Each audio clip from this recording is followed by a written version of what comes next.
하나님 말씀은 누가복음입니다. 누가복음 1장 26절에서 38절까지입니다. 누가복음 1장 26절에서 38절.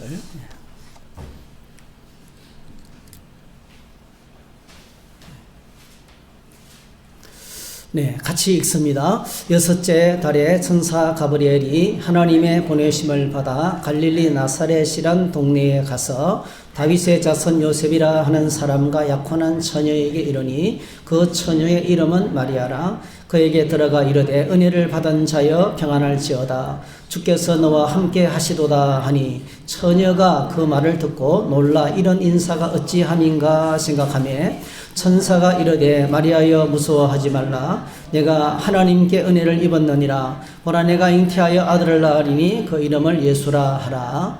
그가 큰 자가 되고 지극히 높으신 이의 아들이라 일컬어질 것이요 주 하나님께서 그 조상 다윗의 왕위를 그에게 주시리니 영원히 야곱의 집을 왕으로 다스리실 것이며 그 나라가 무궁하리라. 마리아가 천사에게 말하되 나는 남자를 알지 못하니 어찌 이 일이 있으리까. 천사가 대답하여 이르되 성령이 내게 임하시고 지극히 높으신 이의 능력이 너를 덮으시리니 이러므로 나실 바 거룩한 이는 하나님의 아들이라 일컬어지리라. 보라 내 친족 엘리사벳도 늙어서 아들을 배었느니라. 본래 임신하지 못한다고 알려진 이가 이미 6달이 되었나니 대저 하나님의 모든 말씀은 능하지 못하심이 없느니라. 마리아가 이르되 주의 여종이 오니 말씀대로 내게 이루어지이다 하며 천사가 떠나가니라. 아멘. 아멘. 오늘 이 말씀을 가지고 신비한 출생 이런 제목으로 함께 말씀을 나누겠습니다. 우리가 늘 신앙 고백하지만 동정녀 마리아에게 나시고 우리의 신앙을 무너지게 하는 것은 외부에도 있지만은 우리 신앙을 흔들게 하는 것은 우리 안에 갈등이지, 갈등. 우리 안에 말씀을 받아들이지 못하는 우리의 연약함과 또 우리 재성 때문에 우리가 신앙이 흔들리게 됩니다. 우리가 늘 사도신경을 고백하잖아요. 동정녀 마리아에게 나시고.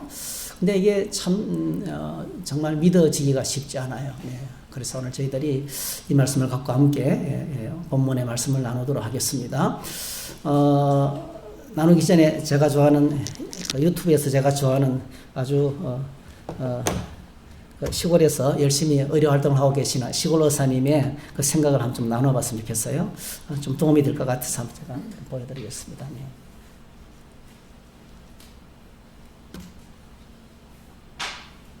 우리 예수님 믿는 사람들은 신기한 체험이나 기적, 은사 그런 거에 대한 얘기들을 할 때가 있잖아요.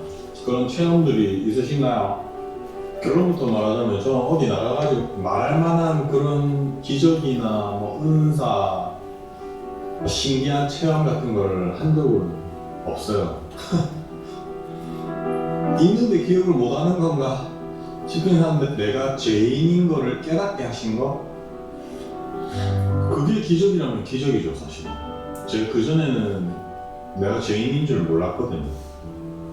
내가 죄인인 거를 못 깨달았으면요, 예수님이 우리 죄를 짊어지시고 돌아가신 게 별 의미가 없을 수도 있어요. 왜냐면 내가 죄인이 아니고 죄가 없다고 생각하니까.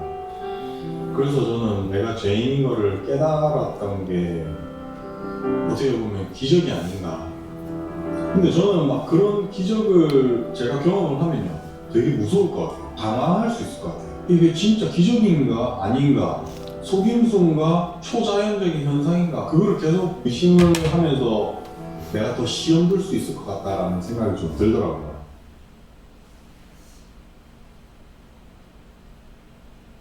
하나님은 하실 수 있다라고 저는 믿어요. 믿는데 제가 단 한 번도 본 적이 없다는 거를 말씀을 드리고 싶은 거고, 그런 치유 사역을 통해 가지고 힘들고 어려운 분들한테 안 좋은 영향을 미치는 분들이 워낙 많기 때문에 제가 그 얘기를 하고 싶었던 거거든요.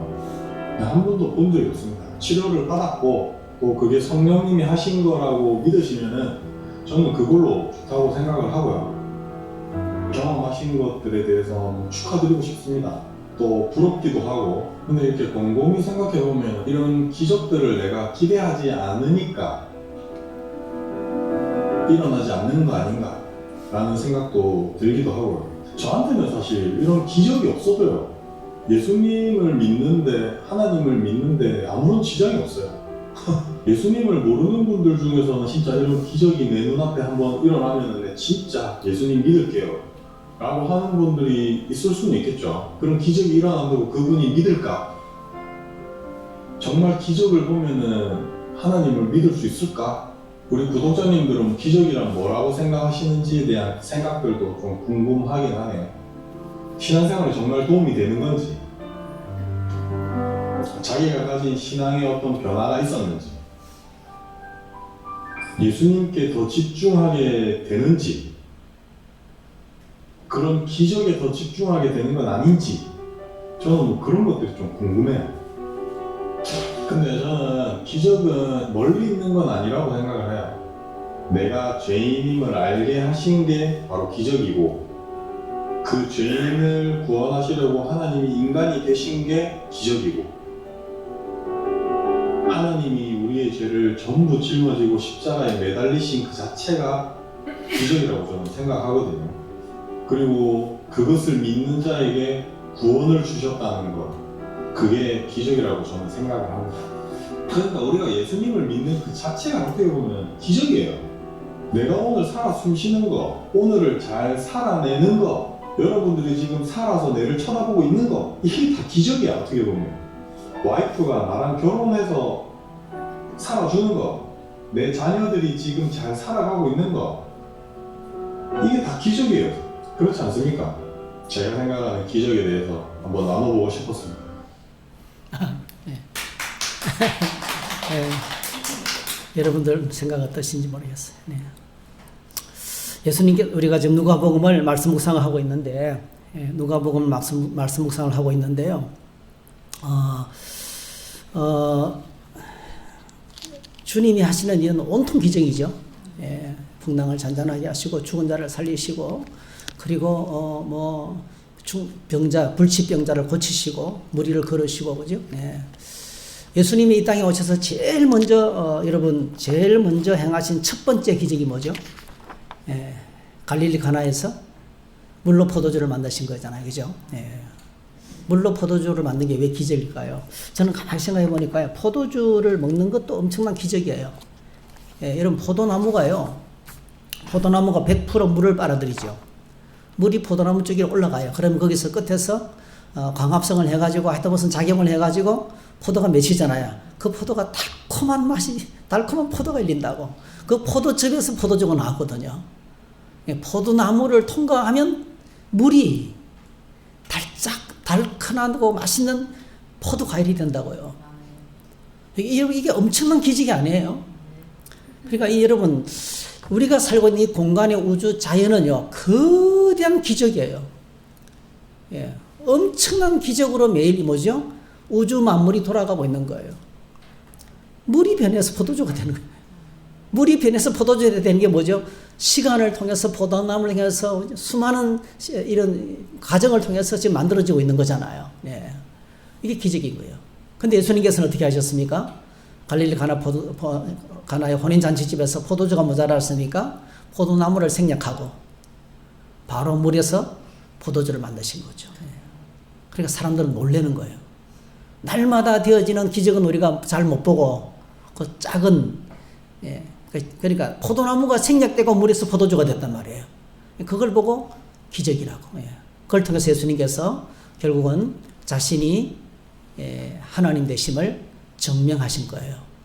예수님께서 특별한 목적을 위해서, 어떤 계시를 위해서, 뭔가 하시고 싶은 말씀, 우리에게 뜻을 전달하시기 위해서 자신이 메시아 되시고 우리가 예수님을 믿을 수 있도록 하기 위해서, 우리의 믿음을 위해서, 우리를 위해서죠, 사실은요. 우리를 위해서 그렇게 기적들을 행하신 거예요. 자, 우리는 지금 누가복음 말씀을 묵상하고 있습니다. 이런 말씀 묵상을 잘 하고 계신지 모르겠습니다. 저자인 누가가 기록 목적을 밝히고 있어요. 1장 1절에서 4절에 보면, 우리 한번 같이 읽어볼까요? 우리 중에 이루어진 사실에 대하여 처음부터 목격자와 말씀에 일꾼된 자들이 전하여 준 그대로 내력을 저술하려고 붓을 든 사람이 많은지라 그 모든 일을 근원부터 자세히 미루어 살핀나도 데오빌로 각하에게 차례대로 써보내는 것이 좋은 줄 알았노니 이는 각하가 알고 있는 바를 더 확실하게 하려 함이로다 했어요. 그러니까 누가복음을 기록한 목적이 확실하게 우리가 알고 있는 바를 우리가 알고 있는 믿음을 그죠? 믿음을 더 확실하게 하기 위해서 그 말씀을 들을 때에 여러분 말씀을 주는 목적이 바로 이거예요.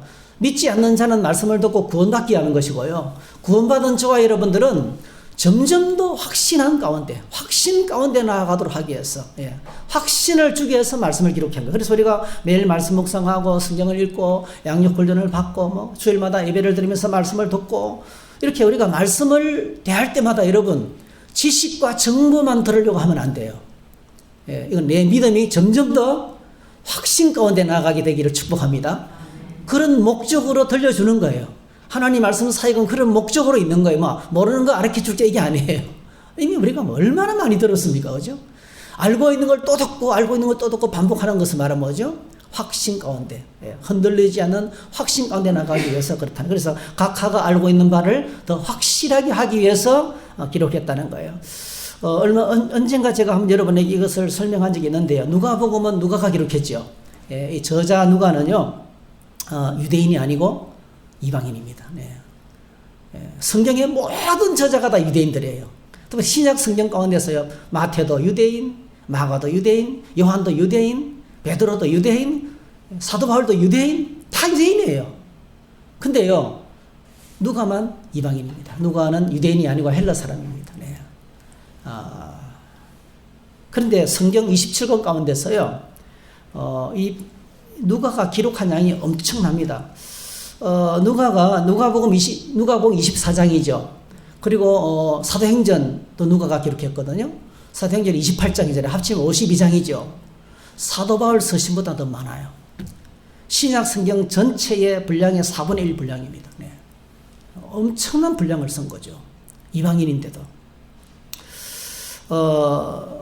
누가복음 기록한 의사 누가는요 성경 저자 중에 유일한 이방인인데 어떻게 예수 믿게 된지는 알 수가 없어요. 누구를 통해서 복음을 듣게 됐는데 복음을 듣고 신앙생활을 하다가 사도 바울을 만났어요.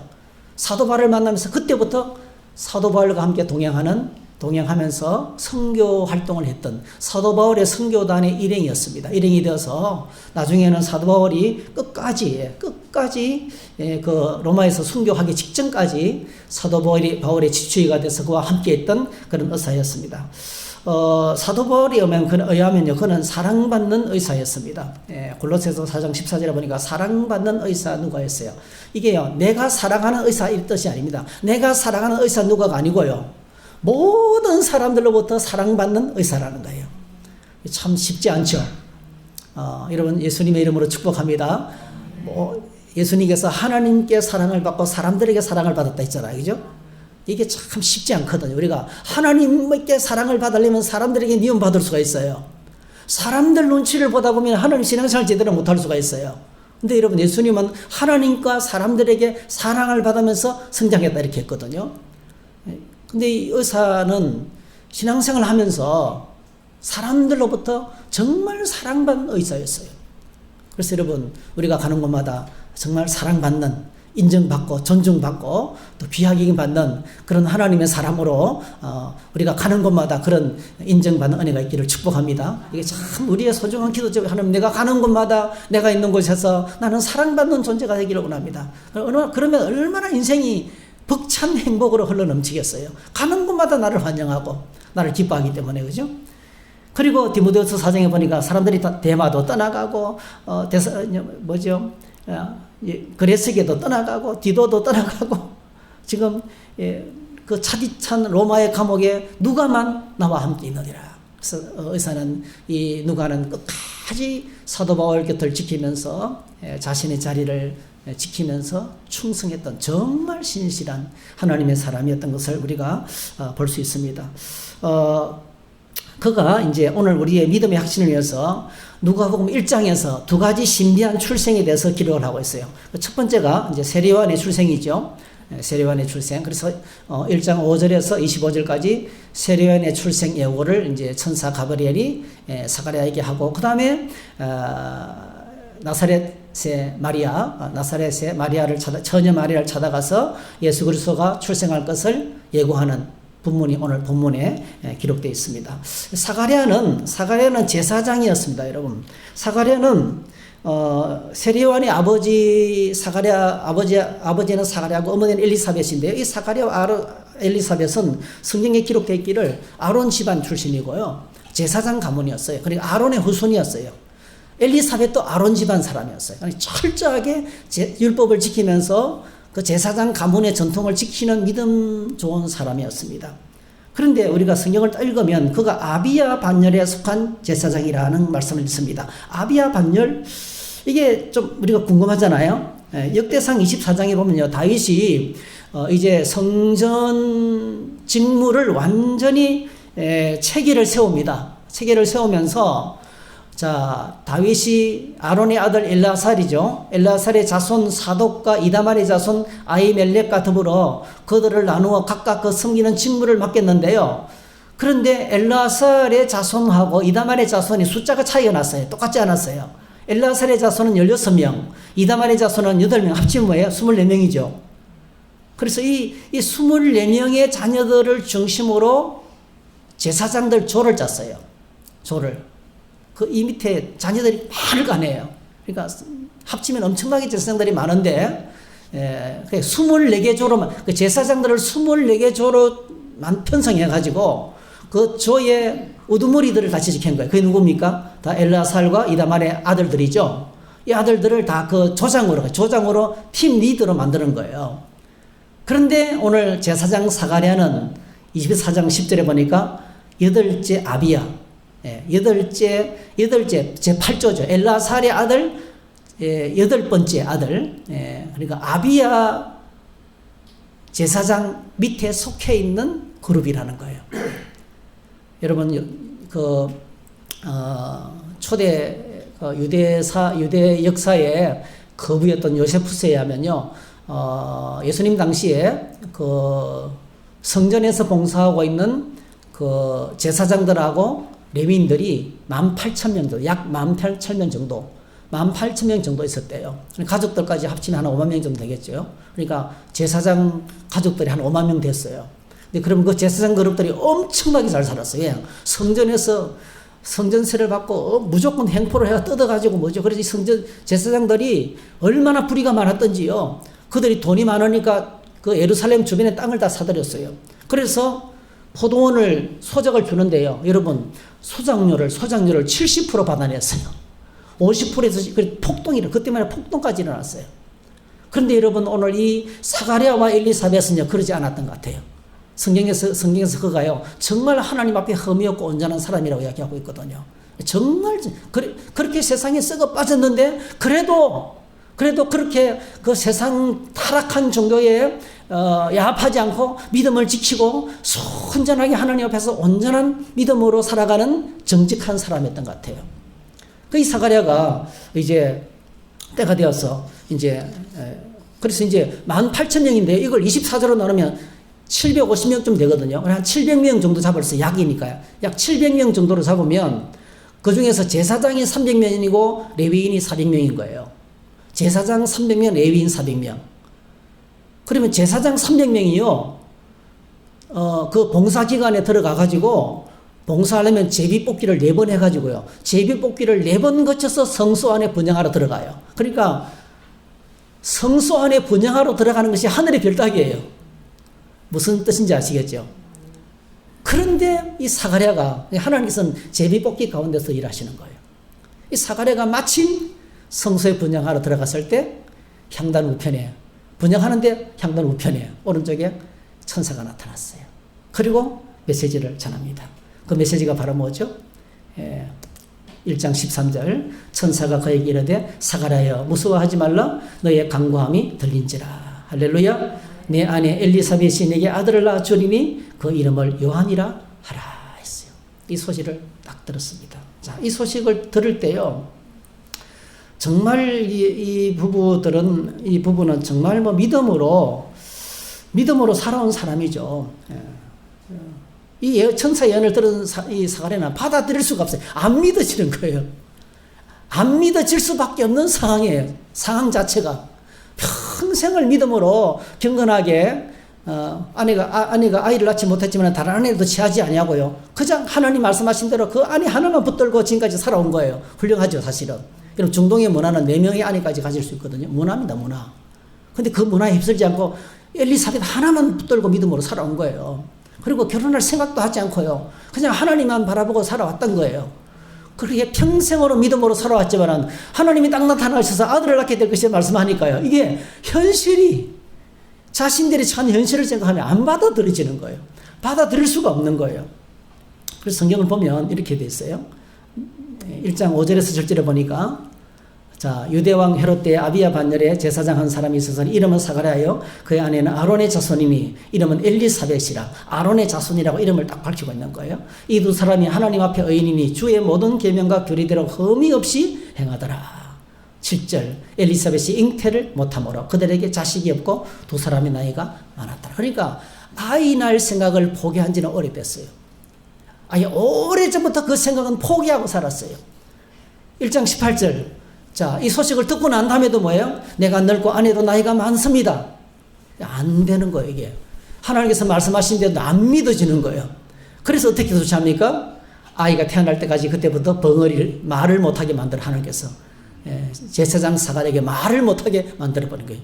여러분 꼭 기억하셔야 돼요. 믿어지지 않을 때 우리 안에요. 꼭 기억하셔야 돼요. 그것이 믿어질 때까지 침묵하는 시간이 필요해요.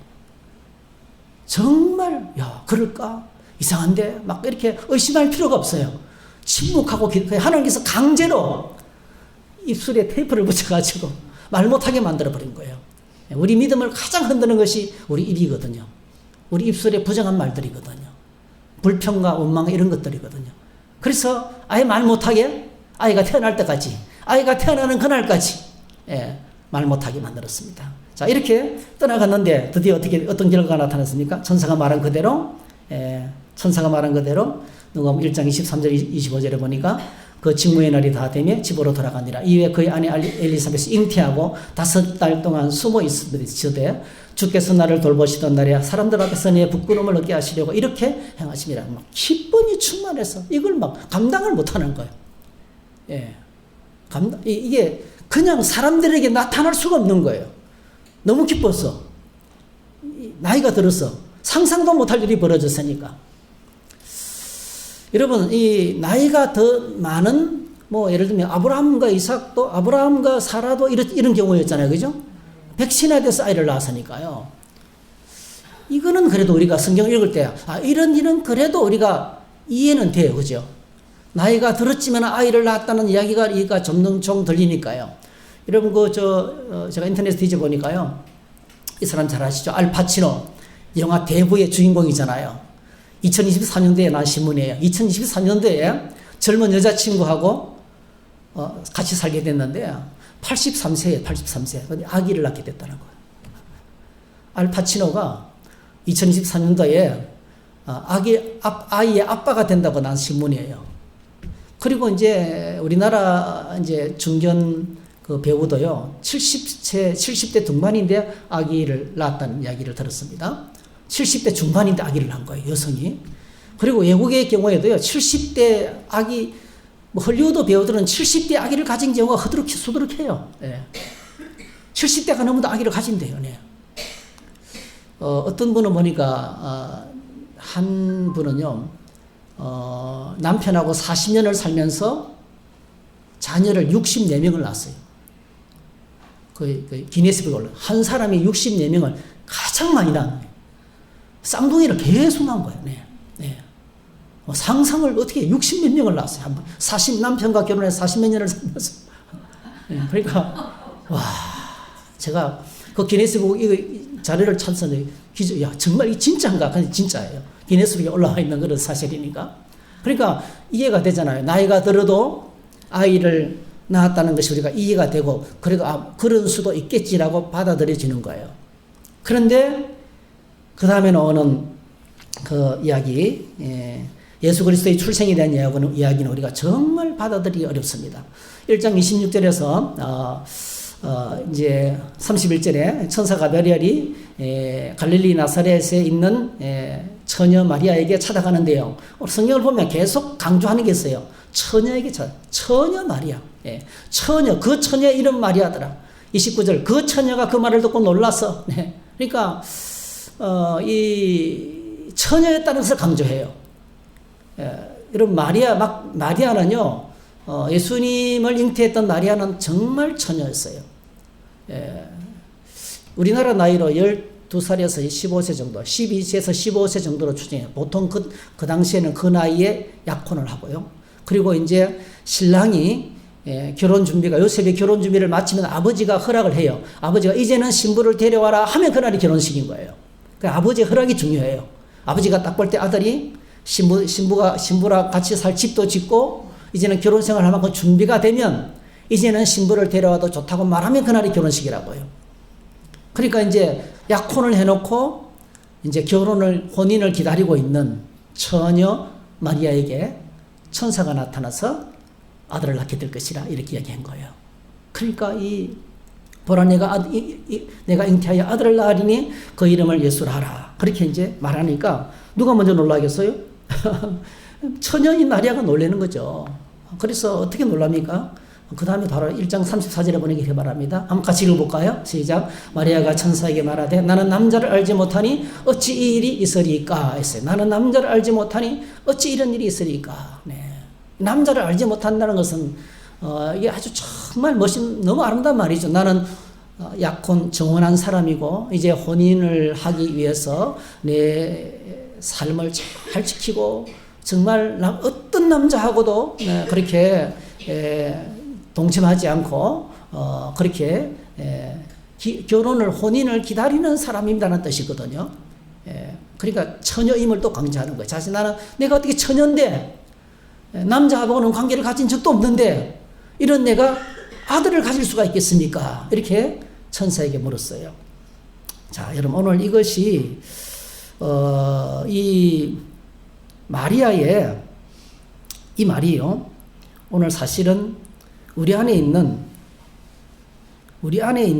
질문입니다. 사실은요.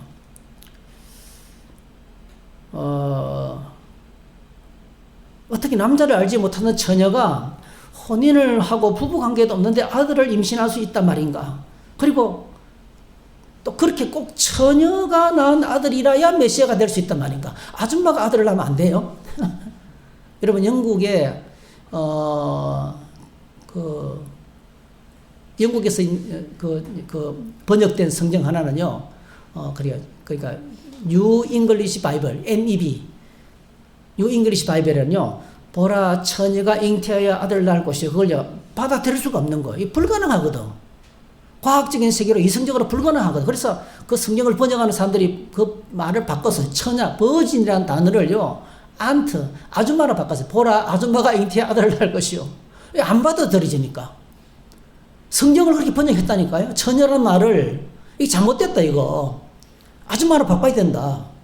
여러분 아줌마가 아들을 낳은 사람 예수 그리스도께서는 아줌마 그러니까 결혼 관계 속에서 태어나는 자녀는 왜 메시아가 될 수 없느냐는 거예요.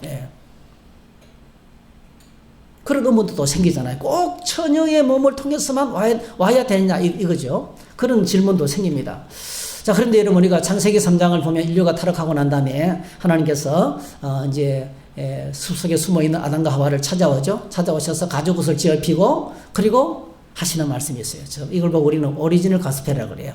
원시복음. 내가 너로 여자와 원수가 되게 하고 뱀을 향해서 이야기합니다. 내가 너로 여자와 원수가 되게 하고 내 후손도 여자의 후손과 원수가 되게 하리라. 그러니까 이제부터 뱀과 사탄의 세력과 여자의 후손의 세력은 뭐죠? 전쟁이 벌어진다는 거죠. 영적 치열한 싸움이 벌어진다는 거예요. 그 전쟁의 결과가 어떻게 될 것이에요? 누가 이깁니까? 여자의 후손은 내 머리를 상하게 할 것이요. 여자의 후손이 이긴다는 거예요. 머리를 상하게 할 것이요. 제가 성경 번역을 보니까 쉬운 성경이 번역을 잘했어요. 여자의 자손이 내 머리를 부수고 이게 제대로 된 번역이에요. 정확한 번역은 여자의 후손이 내 머리를 파시하고 박살내버린다는 거예요. 여러분 예수님께서 십자가의 사건을 통해서 마귀의 세력을 박살내버렸습니다. 어둠의 세력을 완전히 머리를 부셔버렸습니다. 머리가 박살나도 몸뚱아리 살아있죠. 그러니까 그런 마귀는 지금 하나님의 건세 십자가로 말미암아 그렇게 된 상태예요. 그래서 저희들이 어둠의 마귀의 세력을 무서워할 필요가 전혀 없습니다.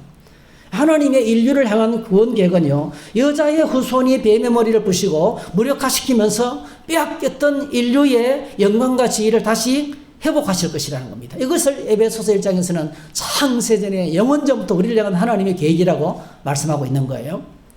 그리고 이 여자의 후손이 누구냐고 이제 여자의 후손이 누군지 우리가 잘 모르는데 성경 역사가 진행되면서 계속 계시의 계시를 보여줍니다. 계속해서 계시라는 것은 이제 양파 껍질을 벗기는 것처럼 베일을 벗기는 거예요. 여자의 후손이 누구였습니까? 아브라함과 이삭과 야곱의 후손이었어요. 그렇죠? 아브라함의 후손입니다. 그 아브라함의 후손이 사무엘하 7장에 가면 다윗의 후손. 그죠? 다윗의 후손이 됩니다. 다윗의 후손. 이 다윗의 후손이 선지자들을 통해서 분명하게 이제 예수님이 오시기 전 700년 전, 500년이 되니까 구체적으로 그 여자의 후손이 누군지를 우리에게 소개해주고 있는 게, 그게 바로 뭐죠? 그 유명한 이사야서 7장 14절에 한번 같이 읽습니다. 시작. 그러므로 주께서 친히 징조를 너희에게 주실 것이라. 보라, 처녀가 잉태하여 이름을 아들을 낳을 것이요 그의 이름을 임마누엘이라 하리라. 이렇게 했어요. 보라, 처녀가 잉태하여 아들을 낳을 것이요. 그러니까 이 땅에 메시아가 오시는데, 여러분, 수많은 여성들이 아들을 낳잖아요. 수많은 여성들이 자녀를 낳잖아요. 그 중에서 메시아인 것을 어떻게 알아볼 수 있어요? 딱 한 가지 경우요. 결혼하지 않았고 완전한 처녀인데 그 처녀의 몸을 통해서 아들이 태어나면 이거는 뭐예요? 하나님께서 보내신 메시아라는 징조라는 거예요. 그게 처녀 동정녀 마리아의 동정녀의 몸에서 태어나는 그가 바로 뭐죠? 하나님이 보내시는 메시아라는 증거라는 거예요. 또 그렇게 올 수밖에 없는 상황이 있어요. 제가 좀 이따 설명해 드리려고 그래요. 그리고 그 예수님이 태어난 장소까지 이야기했어요. 미가서 5장 2절에 보니까 베들레헴 에브라다야 너는 유다족 속중에 작을지라도 이스라엘을 다스릴 자가 내게서 내게로 나올 것이라. 그의 본부는 상고에 영원히 있느니라. 영원전부터 계신 분이 어디에서 태어나신다고요? 베들레헴에서 태어난다는 거죠. 베들레헴에서. 누구를 통해서요? 처녀의 몸을 통해서 온다는 거예요. 이렇게. 그러니까 그러니까 구약 성경 전체에 하나님이 보내실 메시아를 어떤 분으로 소개하고 있습니까? 처녀 몸을 통해서 베들레헴에 오시는 분이 바로 하나님이 보내시는 구원자다. 이렇게 성경에서 예언을 하고 있습니다. 그래서 처녀 몸을 통해서 와야 되는 거죠. 메시아는요, 아줌마 출산으로 올 수 없습니다. 왜냐하면요, 온 땅의 모든 사람들은 죄인입니다. 온 인류는 아담과 하와의 후손이고요. 온 인류는 아담 안에서 다 죄인입니다. 예, 아담 안에서 온 인류는 죄인입니다. 이 정상적인 혼인관계를 통해서는 거룩하신 하나님이 오실 수가 없는 거예요. 네. 예. 정상적인 혼인관계를 통해서 보통으로 태어나는 모든 사람들은 뭐죠? 태어나자마자 뭐예요? 태어나면서부터 죄인입니다, 여러분. 죄인이에요. 네.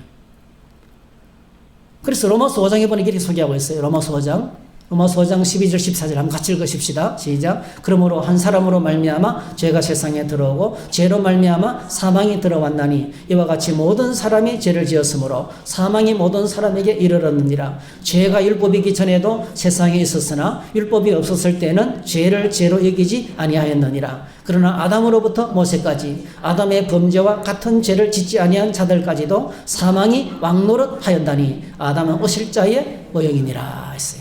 그러니까 여기서 한 사람 아담을 통해서 죄가 세상에 들어오고 그 아담을 통해서 사망이, 죄의 결과 사망이 왕노릇했어요. 모든 사람은 다 죽습니다, 여러분. 이 세상에서 가장 무서운 것은 사망이에요. 사망의 세력을 이길 자가 없어요. 왜 그렇습니까? 모든 사람이 죄인이니까. 근데 예수님께서 오셔서 십자가에 죽으시고 만약에 부활하지 못하셨으면 예수님도 뭐죠? 죄인이에요. 근데 부활하심으로 말미암아 뭐죠? 그분이 의롭고 하나님 되심을 증명하신 거예요. 그분이 진짜 하나님이 보내신 메시아인 것을 부활하심으로 증명되신 거예요, 사실은요. 그래서 모든 사람이 죄인이기 때문에 다른 방법으로 오셔야만 되는 거예요. 정상적인 방법으로 오시면 안 되는 거예요. 그것이 바로 뭐죠? 처녀의 몸에서 동정녀 탄생이 되어야 된다는 거예요. 그 처녀 마리아가 천사의 수태고지를 듣고 질문했습니다. 나는 남자를 모르니 처녀인데 어떻게 아기를 임신할 수 있습니까? 천사가 대답합니다. 1장 35절. 자, 1장 35절, 37절 한번 읽겠습니다. 시작. 천사가 대답하여 이르되 성령이 내게 임하시고 지극히 높으신 이의 능력이 너를 덮으시리니 이러므로 나실 바 거룩한 이는 하나님의 아들이라 일컬어지리라. 보라 내 친족 엘리사벳도 늙어서 아들을 배었느니라. 본래 임신하지 못한다고 알려진 이가 이미 6달이 되었나니 대저 하나님의 모든 말씀은 능하지 못하심이 없느니라. 할렐루야. 성령이 내게 임하시고 성령이 내게 임하시고 지극히 높으신 이의 능력이 너를 덮으면, 이러면 성령이 임하시면 하나님의 능력으로 덮임을 받는 거예요. 같은 말이에요. 사실은요. 성령이 임하시면, 우리가 예수 믿을 때 여러분 성령 세례 받았다 그러잖아요. 우리 예수 믿는 것도 그냥 맨정신으로 못 믿습니다. 여러분 2000년 전에 날 위해서 죽었대. 꿈 같은 소리 하지 말라는 거죠. 그죠? 꿈 같은 헛소리죠. 내가 태어나기도 전에 누가 날 위해서 죽었대요. 말도 안 되잖아요. 그죠? 어떻게 믿을 수가 있어요? 보지도 못하고 듣지도 못하고. 그런데 우리가 지금 믿고 있잖아요. 우리가 믿을 수 있도록 누가 역사하세요? 성령이 부음을, 성령으로 부으시는 거예요. 성령이 역사하시는 거예요. 우리가 예수 믿게 되는 것도요, 성령이 역사하지 않고는 절대로 불가능한 거예요. 네. 하나님의 능력이 임하는 겁니다. 네. 37절. 하나님의 모든 말씀은 능함이 없느니라. 그래서 성령이 임하시고 하나님의 능력이 덮으시고 하나님의 모든 말씀은 100% 하나님께서 이루시는데, 그래서 우리가 사실은 혼인을 하고 여러분 부부관계를 통해서 아기가 잉태되고 출산되는 과정도 여러분 기적입니다. 남자의 몸에서 뭐가 나와서 여자의 몸으로 들어가는데요. 그게 있잖아요. 그게 시간이 10달이 지나면서 안에서 뭐죠? 머리카락 색깔이 정해지고 얼굴 모양이 정해지고요. 근데 누구 닮았어요? 엄마 아빠 닮은 애가 튀어나온다고 말이죠. 네. 그거요. 과학적으로 아직 증명할 수 없는 신비적인 분야가 엄청 많아요. 우리는 뭐 정자가 난자에게 들어가서 뭐 이렇게 뭐 하는데요. 과학으로 설명하지 못하는 영역이 있어요. 아직도요. 과학자들도요. 마지막에는 손들어요. 마지막에는 이거는 사람의 능력으로 해결할. 하나님 지금도 뭐죠? 이 보통 역사 가운데 엄청나게 많은 생명들이 태어나는 기적을 계속 행하고 계시는 거예요. 이 우주 만물 자체가 지금 기적이 연속되고 있는 거예요. 저는 제가 만들어진 것 자체가 참 제가 나를 봐도 신기해요. 여러분 그렇지 않아요? 여러분 자신을 보고 놀라셔야 돼요. 와, 나는 기적 덩어리다. 나의 존재 자체가 기적 덩어리다. 네. 네. 가나의 혼인잔치에서요, 물로 포도주를 만드신 표적을 보면 포도나무가 물을 흡수해서 포도열매를 만들고 거기서 포도주가 나는 것도 기적이에요. 그런데 혼인잔치에서 예수님 포도나무를 생략하고 물로 포도주를 만드셨던 것처럼 지금 전능하신 하나님께서의 하나님의 능력이 마리아에게 임하고 성령께서 역사하시면 마리아에게 남편 없이 포도나무 없이 포도주를 만드는 것처럼 남편 없이 남자의 정자의 도움이 없이 뭐죠? 성령께서 능력으로 생명을 만드시는 하나님께서 아기를 잉태하게 할 수 있다는 거예요. 그러니까 그래서 이것이 이런 방법을 통해서 이제 창세전부터 예정하신 구원자신 예수 그리스도를 하나님께서 이 땅에 보내시기로 작정하신 거예요. 계획하시고 지금 실행하고 계시는 거예요. 여러분 이 시대의 최고의 기독교 변증가가요, C.S. 루이스인데요. 이 C.S. 루이스가 기적이라는 책에서 이렇게 해서 제가 옮겨왔거든요. 제가 한번 읽어드릴게요. 사실 동정녀 탄생보다 더 중요한 기적은 없다. 최고의 기적이죠. 출산행위에서 아버지의 몸에서 나온 어떤 물질 분자가 여자의 몸에 들어가 수태하게 된다. 그 극민한 분자와 더불어 머리카락 색깔이 형성되고 뼈가 형성되고 심줄이 형성되고 신경과 장과 같이 복잡하고 다단한 인간의 형태가 전달되어서 어머니 태 안에서 그 태아가 재현되는데, 이것은 인간을 만드시는 하나님의 통상적인 방법이다. 그런데 단 한 번 하나님이 그 일을 직접 행하셨다. 정자 없이, 정자의 벽에 있는 수천 년 동안 내려온 유기체 역사 없이 그 일을 하셨다. 거기에는 그렇게 하신 이유가 있다. 그것은 통상적인 경로를 통해서 우리에게 주어지는 생명이 오염되어 있기 때문에 그 오염을 피하고 인류에게 새로운 출발을 주시기 위해서 단 한 번 하나님이 그 모든 과정을 건너뛰셨다. 그게 동정녀 탄생이라는 거예요. 그래서 C.S. 루이스는 이렇게 말했어요. 여러분, 우리가 살고 있는 이 자연 속에요, 하나님께서 기적이라는 숫자를요, 우리 우주 만물 자체가 여러분 기적이에요. 우주 만물 자체가 존재하는 것 자체가 기적이에요. 날마다 기적이 일어나고 있어요. 보세요. 요만한 꽃을 심었는데 너무 이쁜 꽃이 피잖아요. 기적이잖아요. 그죠? 날마다 기적이. 아니, 나무가 물을 빨아들이더니 어떤 나무는 포도 열매를 맺고 어떤 나무는 오렌지를 맺고 어떤 나무는 사과를 맺고 날마다 기적을 일으키고 있는 거예요. 그러니까 엄청나게 큰 기적이 우주 만물에 가득 찬데 너무 커서 인간의 눈에 안 보인다는 거예요. 그런데 물로 포도주를 만듦으로 인해 가지고 물로 포도주를 만듦으로 통해 가지고 작은 기적을 보여주니까 사람들이 놀란다는 거예요. 엄청난 기적 속에 살면서 그걸 못 보고 그러니까 우리가 믿음의 눈을 뜨면 좋은 풍경을 봐도 하나님을 향한 찬양이 터져 나옵니다. 할렐루야. 예. 이 우주 만물 존재 자체가, 나의 존재 자체가 오늘 기적으로 존재가 있다는 것을 알게 돼요. 살아있는 것 자체가 감사하고요. 기적 속에 살아가는 거예요, 사실은요. 그걸 알게 된다는 거예요. 근데 하나님께서 우리를 특별한 목적으로, 특별한 이유 때문에 정상적인 관계를 통해서 오면은 인간관계가 다 오염되어 있고 죄로 물들어 있기 때문에 메시아가 오실 수 있기 때문에 이 혼인관계를 건너뛰어서 동정녀 마리아를 우리에게 보내주셨다는 거예요. 그게 딱 한 번, 갈릴리 가나에서 딱 한 번, 그죠? 물로 포도나무를 생략하고 물로 포도주를 만드신 것처럼 똑같이 오늘도 이렇게 동정녀 마리아 탄생도 그렇게 남자의 도움 없이 하나님이 직접 사람을 만드신 그분께서, 생명을 만드신 그분께서 딱 한 번 기적을 행하셨다는 거예요. 자, 이 말씀을 듣고 마리아가 어떻게 합니까?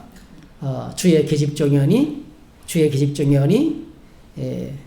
종연이 주의 말씀대로 이루어지이다, 이렇게 받아들이잖아요. 그래서 오늘 저와 여러분들이 우리는 이 사실을 이성으로 이해할 수 없지만 우리가 신앙생활하다 보면 이런 동정녀 탄생, 또 예를 들면 하나님께서 괜히 에덴 동산에 선악과를 만들어나가 우리를 힘들게 만드는 거 있잖아요. 이런 것들, 갈등들, 고민들이요, 불쑥불쑥 올라와가지고 우리 신앙을 흔들어 버린다고요.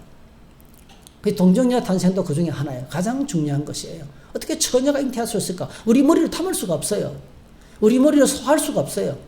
진짜 이거는 기적의 미러클이에요, 정말요. 네. 자, 그런데 오늘 저희들이 이렇게 이것이 가능한 것은요, 이 일을 천사가 처녀 마리아에게 전한 말씀과 같이 성령이 임하고 지극히 높으신 하나님의 능력이 덮음으로 가능하게 되는 것입니다. 그러면 오늘 저와 여러분들이 믿음의 세계로 나아가기 위해서 반드시 우리가 인정해야 될 몇 가지가 있어요. 첫 번째로 한번 읽어볼까요? 시작. 창조주 하나님을 인정하라. 읽으십시다. 태초에 하나님이 천지를 창조하시니라. 네, 하나님께서 오늘 우주 만물을 창조하셨다는 것을 인정하셔야 돼요. 눈에 보이는 모든 것들, 내 생명, 내 삶까지 온 땅의 모든 것들을 하나님이 만드셨어요. 그래서 온 땅의 모든 만물들은 하나님이 창조하셨기 때문에 하나님의 것이에요. 네, 이걸 먼저 인정하셔야 돼요. 그러니까 신앙생활은요, 창세기 1장 1절부터 시작해야 돼요. 내 모든 것들이 다 주님의 것입니다. 네, 여러분, 내 모든 것들이 주님의 것임을 인정해야 돼요. 네. 이거 인정하는 것이 신앙의 시작입니다. 그 다음에 두 번째로는 한번 읽어볼까요? 시작. 나의 죄인됨을 인정해야 된다. 로마서 3장 23절. 모든 사람이 죄를 범하였음에 하나님의 영광에 이르지 못하니라. 이거는 어떻습니까? 여러분 스스로가 죄인됨을 인정하십니까? 참 쉽지 않습니다. 우리는요, 내가 왜 죄인이야? 저 나쁜 놈들이 죄인이지. 사상적으로 좌파들은 가진 자들은 무조건 죄인이라고 생각해요. 가진 자들. 네. 그렇지 않습니다. 우리가 죄를 지어서 죄인 되는 게 아니고요. 꼭 기억하셔야 돼요. 죄인이기 때문에 죄를 짓습니다. 사과나무에 사과가 열리는 날 사과나무 되는 게 아니고요. 예? 사과나무이기 때문에 사과가 열리는 거예요. 네. 근본적으로 우리는 태어나면서부터 죄인이기 때문에 우리 안에 근본적으로 하나님을 대적하는, 하나님을 저항하는, 하나님을 대적하는 본능이 있어요, 우리 안에.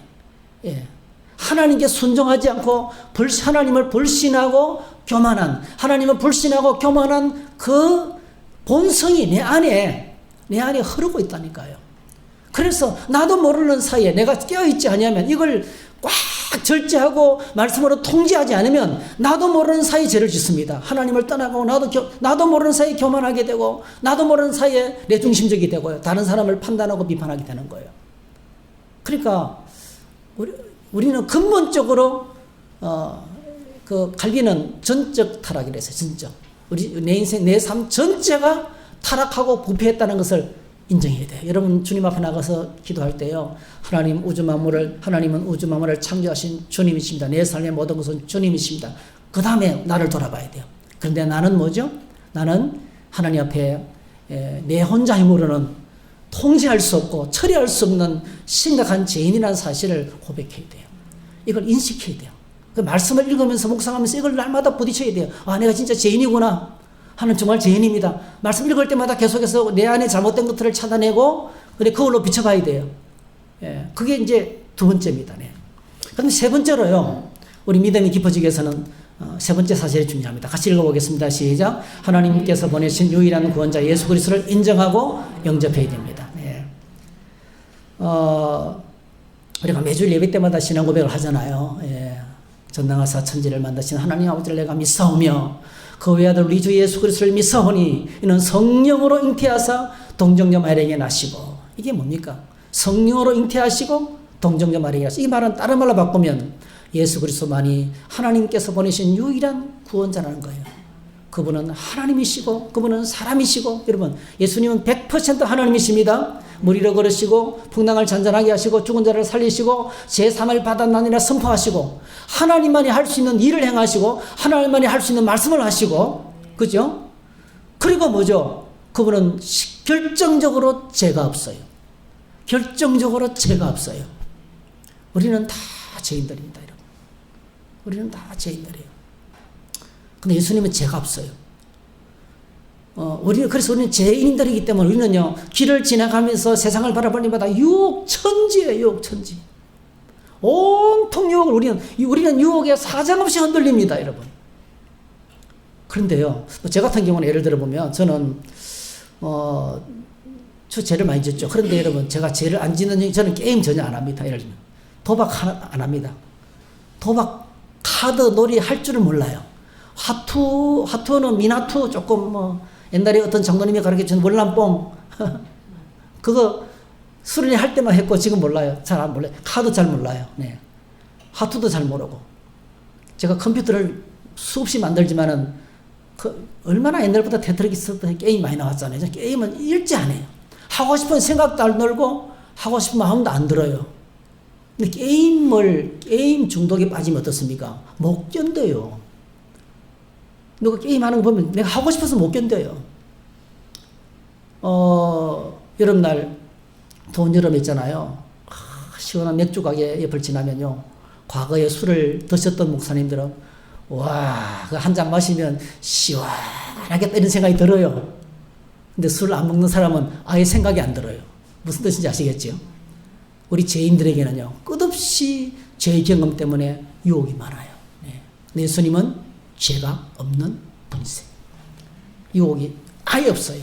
예수님은 전혀 죄의 유혹이 없어요. 그분은 완벽하게 거룩하신 분이에요. 한 번도 유혹에 넘어간 적이 없어요. 그래서 예수님께서, 여러분, 사역을 시작하기 전에 시험하시는 40일 동안 금식기도 하면서 마귀가 시험할 때 성적인 것을 유혹했어요?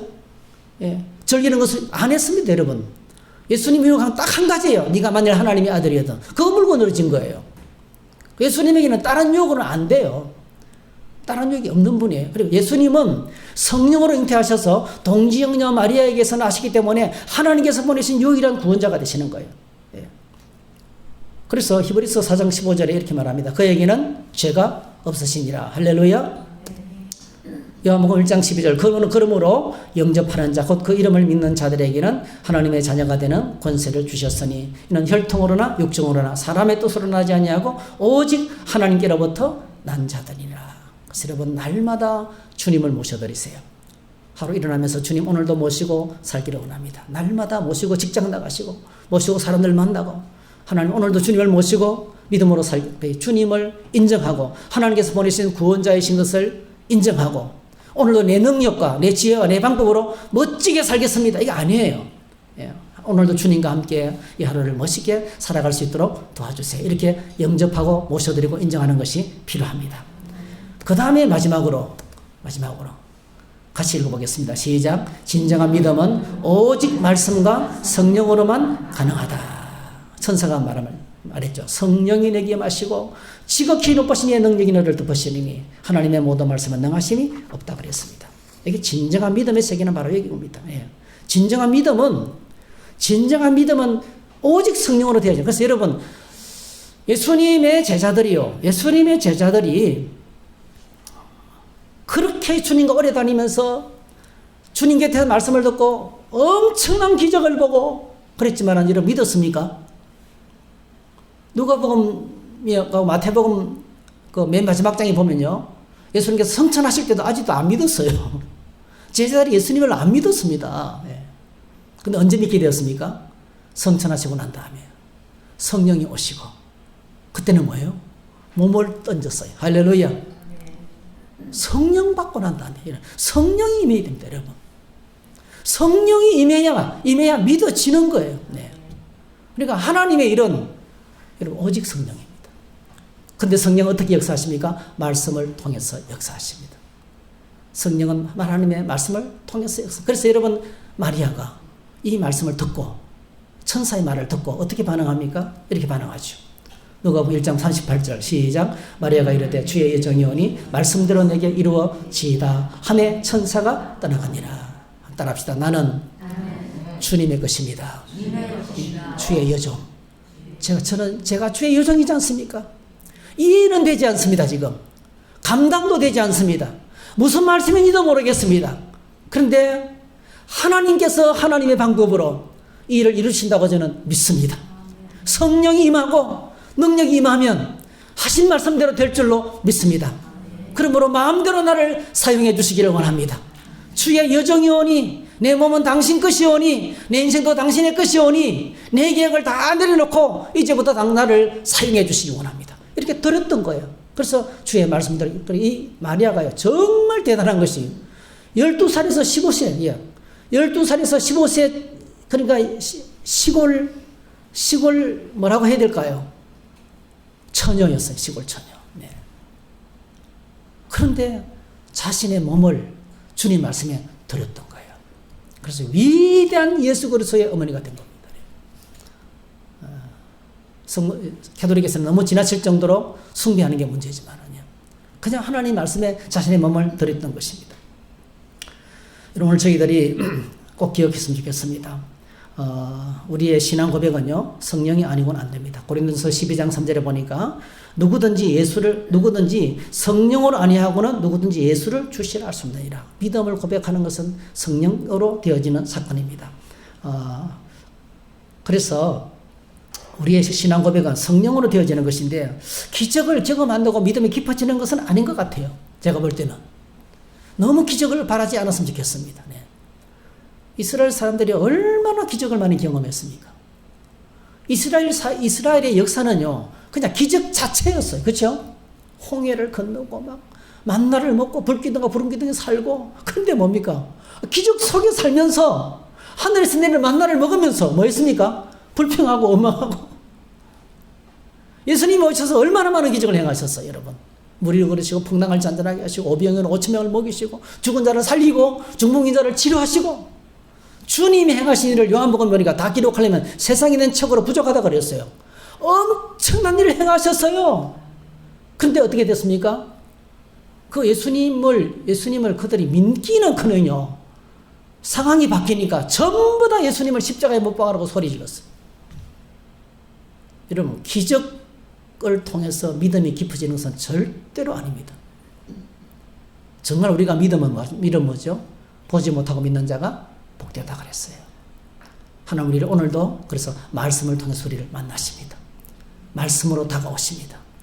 하나님 말씀을 통해서 만나시고 말씀을 통해서 성령께서 역사하셔서 믿게 하시는 것입니다. 그래서 저희들이 진정한 믿음은 성령이 오시면 이루어지게 되는데요. 자, 마지막으로 이 말씀 읽고 이 말씀을 마치십시다. 16장 13절 시작. 그러나 진리의 성령이 오시면 그가 너희를 모든 진리 가운데로 인도하시리니 그가 스스로 말하지 않고 오직 들은 것을 말하며 장래 일을 너희에게 알리시리라. 진리의 성령이 오시면, 그렇죠? 말씀과 성령이 임하면 뜻입니다.